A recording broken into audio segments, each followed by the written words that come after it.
Thank you for having me. I've now worked with tourism and climate change for more than a quarter of a century, and that's kind of the point when you reflect on your life, and I did that last week. And unfortunately, my first realization was that in the next life, I'm not going to be a climate scientist, because it's very, very frustrating. The second insight is that it's very difficult to reach through to audiences about climate change. For you to really understand, I would have to have a time machine. I would send you 20 years into the future for just 1 minute. And coming back here, you would be shell-shocked, because you would have understood that we have already entered the beginning of the age of non-tourism. 80 years ago, mass tourism started in Europe. 80 years from now, I'm doubtful there will be much tourism left in the world. This is a risk map that we developed for global tourism based on 27 indicators. Essentially, you can translate the color scheme as yellow and red. That's where you're no longer going to travel. And if you think Europe looks good, then that is a very relative assumption. We have recently started research to look into weather extremes in Europe. I've looked at thunderstorms, extreme precipitation events, and fire weather, where these have occurred. And you can see that in some European regions, we have a very real risk related to weather extremes that is already affecting tourism, sometimes in very problematic ways. If you think about, for instance, roads a couple of years back and the dramatic, traumatic experiences some travelers have had in that situation. In many of these regions, this trend is going to become worse. This is the trend in extremes for Europe. And again, you can see that for some regions that are already affected by climate change, this will be something that gets much worse in the near future. So, better be prepared. How are we better prepared? I think, first of all, by understanding the system. We have a lot of media reporting that is most of the time not very close to the scientific state of the art. Hence, a little understanding here of the traveler and how the decision-making process works and how climate change will weigh into decision-making. You have the traveler over here, you have internal factors for holiday making and external factors, for instance, cost. I'll come back to cost in a minute. Then you have the different destination appeal and travel motivation factors, and travel decisions at the moment are made on the basis of these, but now climate change is coming into this, mostly in the experience of weather extremes, but also, for example, in media reports where tourists and prospective tourists are told certain truths about climates in certain destinations. So what we see is essentially that 4 different aspects will affect travel and tourism in the future and are already affecting travel and tourism. Climate and weather, that's mostly in the form of raised temperatures, extreme events, but we also have asset losses. This year, in some regions of Europe, we had a good winter with good snow for skiing. But what we see is that we lose assets in many low-lying destinations when it comes to snow, but we also have a reduction in beaches due to sea level rise and other events, freshwater biodiversity. All of that is going to be a factor in future tourism. Then we have the cost of climate, and I'll talk about that in a minute, because that, to me, is the biggest risk that we are facing in tourism. And in the longer term, we have socioeconomic stability, essentially what I showed in my first map, the countries where you will no longer travel because of destabilization processes that make these countries insecure and no longer suitable for travel. As a tourist, we obviously have expectations. When we travel, we make our decisions on the basis of what we think we know or what we have experienced in the past. We do then visit a destination, have certain experiences that again shape our understanding of the destination, and then after the trip, we will re-evaluate. And the good news is tourists are rather stable in their destination loyalty. It takes a lot for tourists to decide to no longer travel to a certain destination. It has to be something that is rather traumatic before people forget about that, or before they make the decision to no longer travel to that destination. That is a good thing. The problem that we will have in the near future is, in my opinion, a different one. And that's why cost becomes such an important factor. I think what we're seeing at the moment is already that we have, on the destination business side, revenue shortfall as a result of climate change, for instance, because of weather extremes. We also see that there are seasonal reductions in shifts in tourism because destinations are no longer snow reliable, for example. We then have a growing cost of adaptation. We have property insurance, preliminary figures that I've seen for the US, for instance, relevant now after the fires in California. Property insurance has gone up by 10% in just 1 year. So you can see that is a problem specifically if insurable is no longer available, because some insurances will no longer insure property in certain locations. Then you also have the risk of uninsurable damage here. We have the cost of the low carbon transition. For European aviation alone, that cost has been recently put at 2.4 trillion to mid-century. That's 100 billion per year. You will tell me who is going to pay that, but I will tell you it's not going to be airlines because their profitability is zero. We have an operational increase, for example, when there's a higher cost of energy for, say, air conditioning. We see that food prices for some staples are going up quickly. Coffee prices have doubled, I think, in the last 10 years. All of that is becoming relevant. Then we also have productivity losses. People under heat stress will not work as efficiently as workers in normal conditions.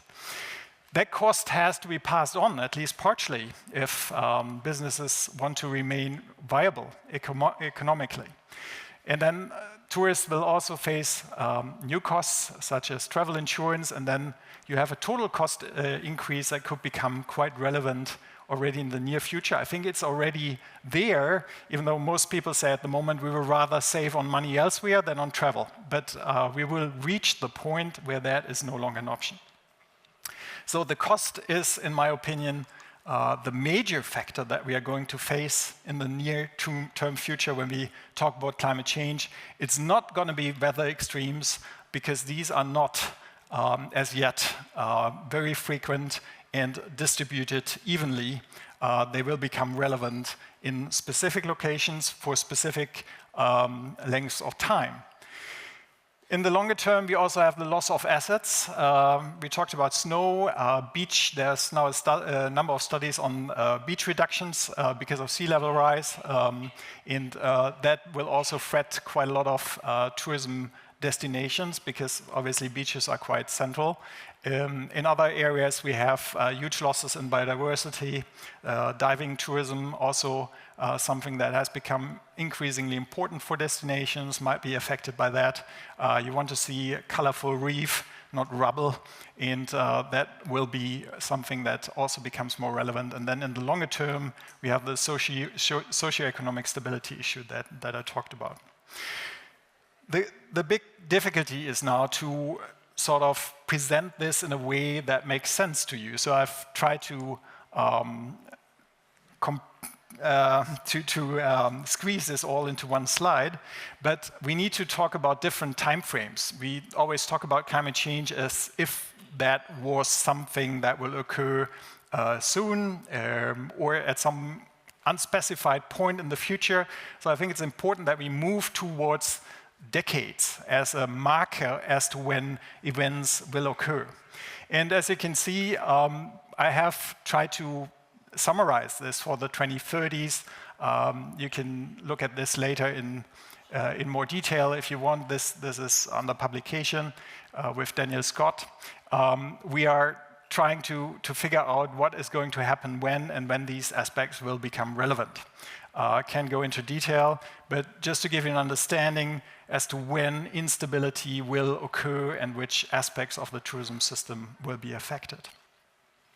Now to tourism's contribution to climate change, and I'll just go through a number of infographics that have been developed by my colleague Yayen Sun at the University of Queensland in Australia, and were published recently in Nature Communications. Tourism is now 8.8% of all emissions in the world. You have to bear in mind that only 2 to 4% of the world's population fly internationally in a given year. So we're talking about a small share of the global population that is responsible for these emissions, and that's about 5 times the size of France. And there's also been a major increase over the last 10 years by 1.5 gigatons. Tourism is growing faster than other economic sectors. You see that tourism emissions grow by about 3.5% per year. That means at this rate, they will double in 2 decades. And that is already including efficiency gains, right? And we see that global emissions have been increasing by 1.5% between 2009 and 2019. So the global economy is going much slower in terms of emissions. Who is responsible? In terms of countries, it's interesting to see that the US, always topping emissions from tourism since the beginning of measurements, but China and India are now the second and third largest emitters of emissions from tourism, which is quite interesting because most of us will probably still associate these regions with a lower travel intensity. And in total, we have 20 countries that together account for 75% of emissions. Germany, by the way, is on the fourth spot of emissions by country. Then, what is our main problem? It's aviation. It's the sector that is contributing the most to emissions. This is not even including non-CO2 effects. You might have heard that in the upper troposphere, lower stratosphere, aviation is contributing to additional warming through nitrous oxides and water emissions. This is not included. Still, aviation is 52% of the overall carbon footprint, and that is something of a headache, as I'll discuss in a minute. Last, every tourism dollar is very carbon intense. Most people still tend to see tourism as a white industry with low emissions per unit of value generated. But that is not true. You can see that per US dollar, emissions in tourism are slightly above 1 kilo of CO2 equivalent, whilst in the global economy it's 0.77. So further tourism growth for most countries means that emissions will rise.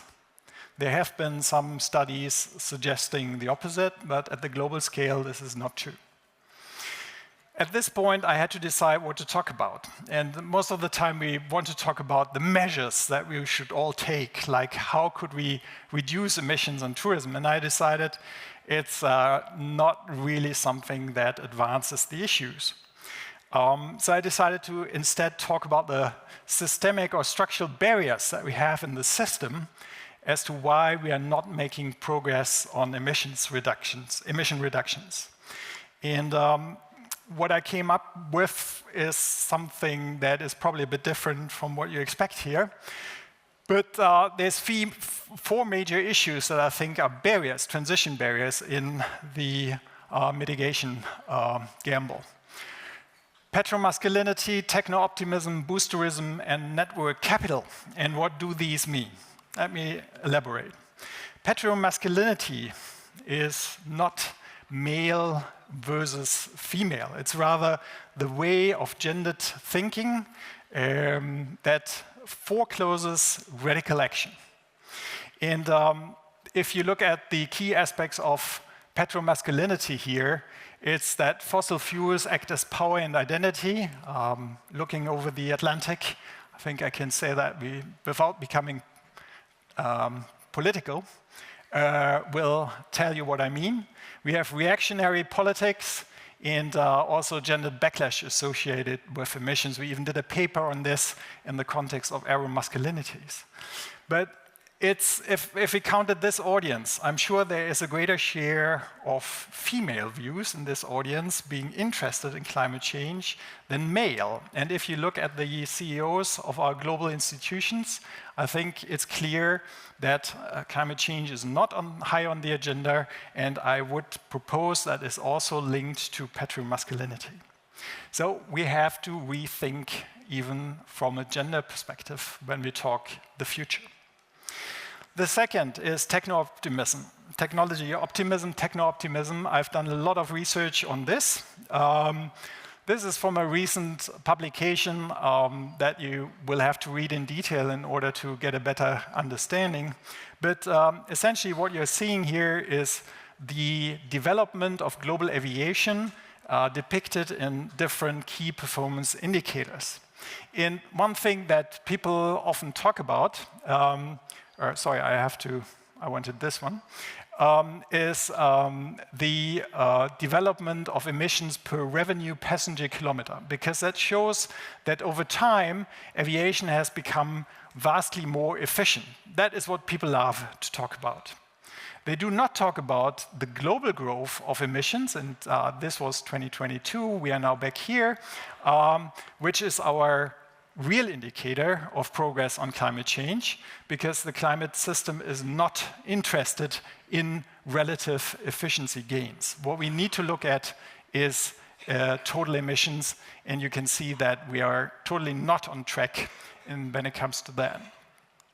The problem is that we need to decarbonize aviation if we want to have a carbon neutral tourism system.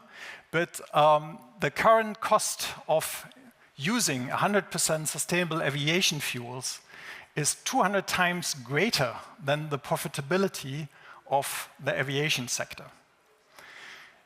I was surprised to learn when we did this research that the average amount of money earned, the profit made by global airlines over the last 45 years per passenger has been less than $1 US.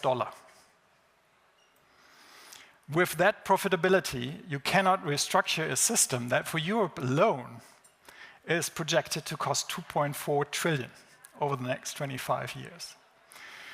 You will understand that technology optimism is not going to get us into the realms of progress that we need. Then we have boosterism. That's the next underlying problem. You might even be shareholders of large tourism corporations. But obviously, what is the sole purpose of a large tourism corporation? It's to grow. And when you look at the growth rates that you have projected for literally any large tourism corporation in the world, you will see that in order to decarbonize, you would have to have annual decarbonization rates of at least 12% per year. During the pandemic, in the first year, 2020, the global economy decarbonized by 6%, mostly because we didn't have air transport.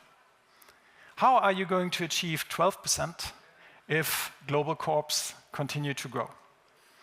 And we calculated that the largest 29 corporations that we have in the world are alone already accounting for, I think it was 34% of global emissions. So it's not going to happen if we do not start to question growth.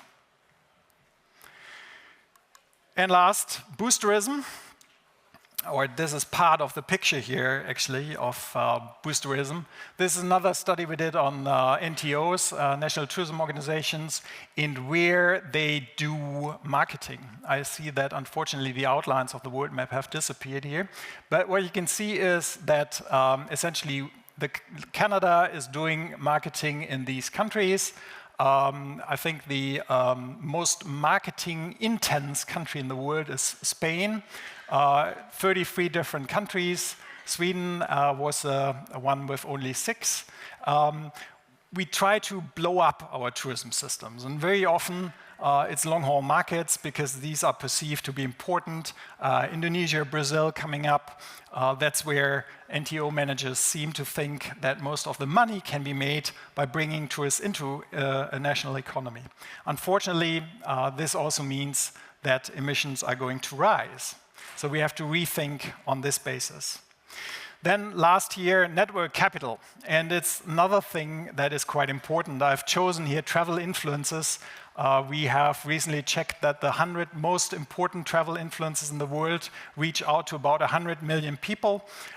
You all know how celebrities like to tweet and Instagram about their daily travel, but you are travel influencers as well. And what we create are these aspirational lifestyles by showing others that there is social capital to be had in communicating travel.